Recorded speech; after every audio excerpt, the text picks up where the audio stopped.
नमस्कार। आज का विश्लेषण थोड़ा हटके होने वाला है। जानते हैं क्यों? क्योंकि हमारा सोर्स यानी जिस चीज को हम समझने की कोशिश करेंगे वो शायद अब तक का सबसे छोटा है और ये हमें ले जाएगा एक बहुत ही दिलचस्प सफर पर, कल्पना और मतलब की दुनिया में। जादुई। बस यही है हमारा आज का सोर्स। सिर्फ ये एक शब्द, इसके अलावा कुछ भी नहीं है। कोई कॉन्टेक्स्ट नहीं, कोई मतलब नहीं बताया गया है, बस ये शब्द जादुई। तो चलिए इसी के साथ शुरू करते हैं हमारी पड़ताल। हमारा ऑब्जेक्टिव इन्वेस्टिगेशन एक अकेला शब्द। देखते हैं कि इस एक शब्द में आखिर क्या-क्या छिपा हो सकता है। तो सबसे बड़ा सवाल तो यही उठता है ना कि जब सोर्स इतना कम हो, मतलब ना के बराबर, तो होता क्या है? जब सामने सिर्फ एक शब्द हो तो हमारा दिमाग उस खाली जगह को भरता कैसे है? अच्छा, आगे बढ़ने से पहले एक चीज साफ कर लेते हैं। सोर्स का मतलब क्या है? सोर्स वो बुनियाद है, वो मटेरियल है जिसका हम विश्लेषण करते हैं। यहीं से सारे मतलब निकलते हैं। और आज के केस में हमारी पूरी की पूरी बुनियाद सिर्फ एक शब्द पर टिकी है। अब ये एक चैलेंज भी है और एक बहुत बड़ा मौका भी। चलिए अब विश्लेषण के अगले पड़ाव पर चलते हैं, शीर्षक का वादा। क्योंकि यहाँ ये शब्द एक शीर्षक या टाइटल की तरह ही तो है। तो सोचना ये है कि एक टाइटल का क्या काम होता है। एक टाइटल आखिर करता क्या है? वो कहानी का एक टोन सेट करता है ना? हमें अंदाजा देता है कि ये कहानी किस तरह की होगी। कोई एक्शन होगी या रोमांटिक? कहानी या किरदारों के बारे में थोड़ा हिंट देता है। ये हमारी उम्मीदों को एक दिशा देता है, एक तरह का वादा करता है कि आगे क्या मिलने वाला है। लेकिन जब टाइटल ही एक अनजाना शब्द हो, एक पहेली जैसा हो, तो वो क्या वादा करता है? वो कोई जवाब नहीं देता, बल्कि वो एक रहस्य का वादा करता है। तो अब हम इसी अनजान चीज को समझने की कोशिश करेंगे। ये एक तरह का खेल है, उम्मीद और अस्पष्टता के बीच का। और यहीं से चीजें ना सच में दिलचस्प होना शुरू होती हैं। जरा इस फर्क को देखिए।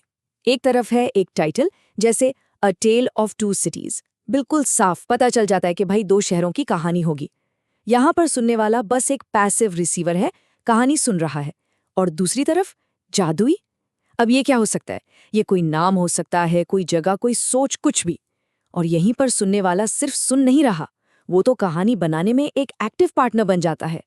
तो सबसे जरूरी बात यही निकल कर आती है कि अस्पष्टता का मतलब ये नहीं कि कोई मतलब है ही नहीं, बल्कि ये तो एक न्योता है मतलब बनाने के लिए। जानकारी की कमी यहाँ कोई खामी नहीं है, ये तो एक फीचर है जो हमारी कल्पना को पंख देता है। और इसी के साथ हम आते हैं दर्शक की भूमिका पर।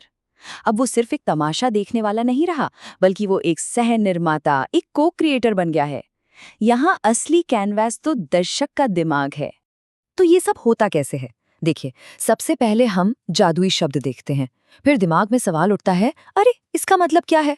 इसके बाद हम इसे उन चीजों से जोड़ने लगते हैं जो हम पहले से जानते हैं, कोई आवाज, कोई शब्द, कोई एहसास। और फिर आखिर में हम अपने दिमाग में ही संभावनाओं की एक पूरी दुनिया खड़ी कर लेते हैं। हमारा दिमाग उन खाली जगहों को भरने में जुट जाता है। इसका मतलब ये हुआ कि कहानी असल में शीर्षक और दर्शक की कल्पना के बीच की खाली जगह में शुरू होती है।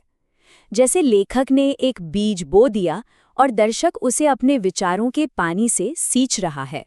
और अब हम आते हैं अपने आखिरी हिस्से पर, रहस्य की शक्ति। और ये समझना कि क्यों कभी-कभी कम होना ही ज्यादा पावरफुल होता है। जादुई जैसे शब्द की असली ताकत उसकी इसी सादगी में है। देखिए, एक रहस्यमयी टाइटल में कमाल की ताकत होती है। यह हमारी जिज्ञासा को भड़काता है। यह हर किसी के लिए दरवाजे खोल देता है, क्योंकि हर कोई अपनी कल्पना के घोड़े दौड़ा सकता है।